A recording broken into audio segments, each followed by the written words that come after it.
vadzidzi voshambira mugungwa, koedza vasina chavabata. Vadzidzi voshambira mugungwa, koedza vasina chavabata. Vana mune chisevo here, vana tiwane chekubata. Vana mune chisevo here, vana tiwane chekubata. Zita ndinonzi Muvhangeri Mapfumo, Richard Mapfumo. Ndakatanga kuimba nziyo dzekushumira dzechitendero mugore ra2006.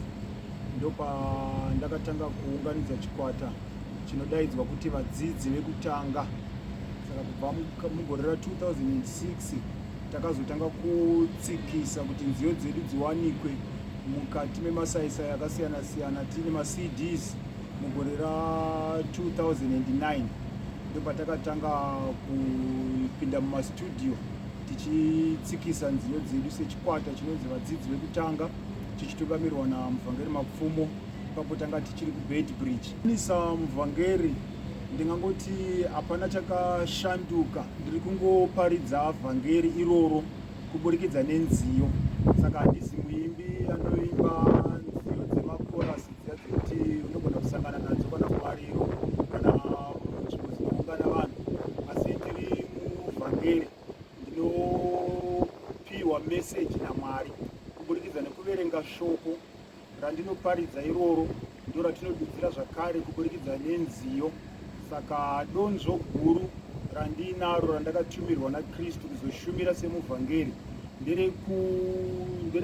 nderekutendeutswa kwavanofanirwa kuponeswa vari mubhuku reupenyu. Saka panguva yatinenge tichiimba, pane vanotorapwa mweya yavo vakakuvadzwa mumwoyo, mumweya. Pane vanosimbiswa vanenge vakarukutika. Pane vanodzoserwa kuna Kristu, musiki wevanhu vose, kuburikidza nekuteerera nziyo dzatinenge tichishumira, kuburikidza nekuverengwa kweshoko raMwari nekududzirwa kwaro zvakare.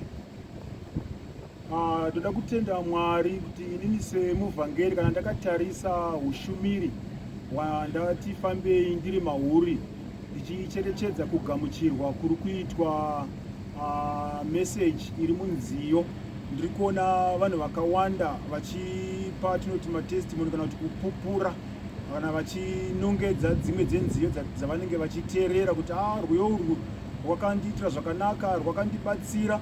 Pane vanenge vachidzidziswa, pane vanenge vachisimbiswa, pane vanenge vakapererwa netariro. Saka kuburikidza nenziyo idzodzo ndiri kutoona kutoti dzine chikamu chakakura chadziri kutobatsira kuruzhinji rwevateereri vedu pamwe chete nevatsigiri vedu. Saka ndiri kuona kuti pane shanduko yakakura mukati menyika, nekuti vanhu vari kubatsirwa, vanhu vari kuponeswa, vanhu vari kusimbiswa, vanhu vari kupindurwa pamibvunzo isina mhinduro kuburikidza nekushumira nekurumbidza Mwari nekuparidza vhangeri nenziyo. Kubva zvandakapindawo mumusic industry, ndakwanisa kushandawo nevamwe vaimbi vakaita sechiedza chevatendi. Ndikashanda zvakare naReverend TT Chivaviro, ndikashanda zvakare naApostle Blessing Shumba.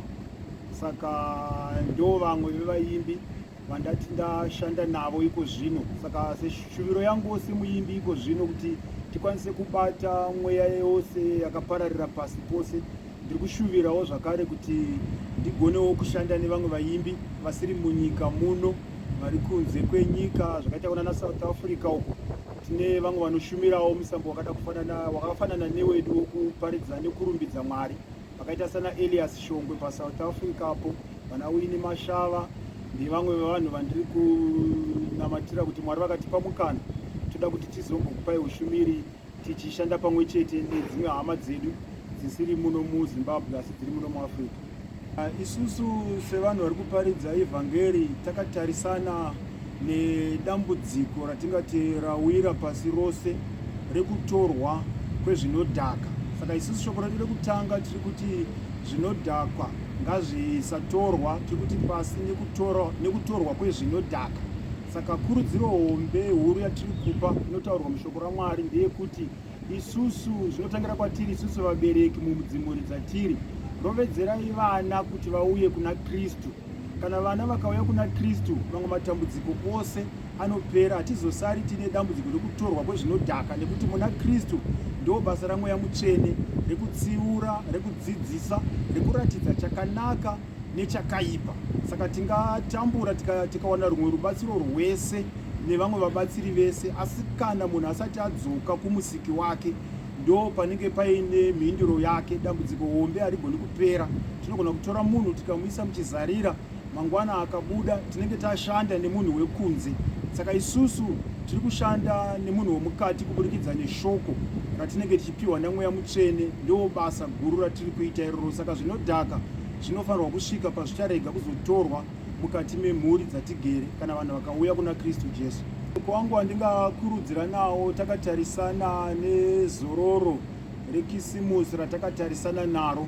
Mashoko makuru ndeyekuti hapana zuva rakasiyana nerimwe, hapana nguva yakasiyana neimwe, asi chinoitika ndechekuti pane mweya uri murima unokonzeresa kuti vanhu vaone sekuti pane chimwe chinhu chachinja, zvekuti munhu anotanga kufarisa opfurikidza mwero, munhu anotanga kufamba achitsika mitaro iri mumigwagwa isingafanirwi kunge ichitsikwa. Saka ndikuti kubva kuvanotyaira dzimotikari, patiri kupiwa nguva yezororo, patiri kunoungana semhuri, patiri kunopemberera, ngatirangarirei kuti tinongori vanhu. Ngatichengetedzei unhu hwedu, ngatidzikamisei hana dzedu, nekuti unomhanya ugotadza kuzonosvika. Uyezve ngatirangarirei kuti rimwe gore ririko mberi rakatimirira. Tikapfuura muna Dhisemba kuna January ane zvake zvinoda kuti isu timire tichitakura misenzeketo yedu. Saka ngatityairei zvakanaka, ngatisatorai zvakare zvinodhaka, uyezve ngatisapfurikidzai mwero wekushandisa mari ine uwandu hunodarika mawaniro atinoita. Saka zvireva kuti patinoita mabhajeti edu ipapo, ngatiregei kutora zvikwereti, nekuti patinozonopfuura muna Dhisemba vamwe vachange vava muzvirwere kuburikidza nezvikwereti zvavakatora, vachida kuedza kufadza vadikanwi, vachida kuedza kuzvifadza, vachida kuedza kuzviisa pane zvimwe zvinano zvavasati vagona kunge vasvika ipapo. Saka ndiri kuti Dhisemba haana chakasiyana naFebruary, Krismasi haina chakambosiyana nemamwe mazororo ese atiinawo. Mwari wokudenga ngavatidzikamise tigone kupfuura muna Dhisemba zvakanaka tiine runyararo. Mashoko angu ekupedzisira ndekungotenda rudo nerutsigiro rwamunotipa semhuri yeZimbabwe kwese kwamuri, ndichingokurudzira kuti serutsigiro rwatinopa kune zvimwe zvinhu zvose, tagona kubatsirwawo naMwari kuti vanoshumirawo sezvandiri kuitawo izvi tigone kuziva kuti hakuna chimwe chinhu chakakosha kudarika kutsigira ushumiri, nekuti ndihwo hunopa upenyu, nekuti tine nguva yatichazobuda munyama taakuenda kwatakamirirwa. Saka ikoko hakuendwi nezvimwe zvose zvinoora, kuchanobvunzwa munhu womukati kuti takakwanisa here kumupa shoko, akakwanisa here kuzara nerumbidzo dzaKristu. Saka vanoita basa iroro vakafanana neni vanoda rutsigiro rwenyu. Ndosaka kutiona kuti vadzidzi vakanga vachiwana vanovatsigira, vana Paul vakanga vachiwana vanovatsigira, vachivapa zvekudya, vachivapa zvekupfeka, vachivapa zvikwanisiro kuti ushumiri hunge uchienda mberi.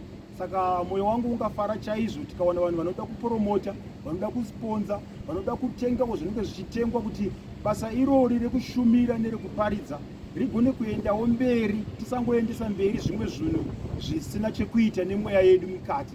Mwari worugare ngavakuitirei zvakanaka. Amen.